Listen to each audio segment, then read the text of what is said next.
అన్నయ్య business trip మీద బ్యాంకాక అబ్బే ఆ ఊరు కాదు నా ఓపిక ఉండదు వదిన మనిషిలో ఆఫీస్ కోసం అని చెప్పి ట్రిప్ మీద ట్రిప్ వేసి మనిషి నీరసించిపోయాడు వదిన. అందుకే ఈ దేశంలోనే అదేదో ఊరమ్మా గోవా వెళ్తున్నాడు ఈ మధ్యన. ఆ ఊరు కంటే ఈ ఊరు ప్రయాణం సులువుట చిటుక్కుమంటూ వెళ్తాడు వదిన. లగేజీ కూడా పెద్దగా ఏం ఉండదు వదిన. 2 నిక్కర్లు పట్టుకెళ్తాడు. నిక్కర్లు ఏందయ్యా అంటే ఫార్నాలతో మీటింగ్ రాజ్యం మామూలు విషయం కాదు, ఫ్యాషన్ గా ఉండాలంటాడు.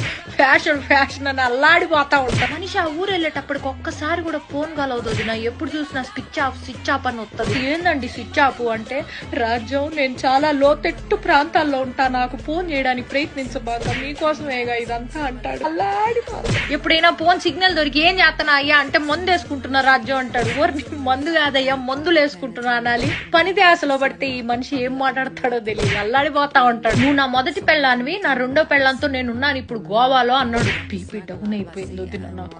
ఏం మాట్లాడుతున్నావయ్యా అంటే, నా ఆఫీసే నా 2వ పెళ్ళావే పిచ్చిదానా అన్నాడు. అల్లాడిపోతాడు నా ఆఫీస్ అంటే. నేను కూడా వస్తాను, నన్ను కూడా గోవా తీసుకెళ్ళంటే ఫ్లైట్లు కూలిపోతున్నాయి, దేశం అంతా యుద్ధాలు జరుగుతున్నాయి, నీకోసం నేనేమైనా పర్లేదు కానీ నీకు మాత్రం ఏం కాకూడదు రాజు.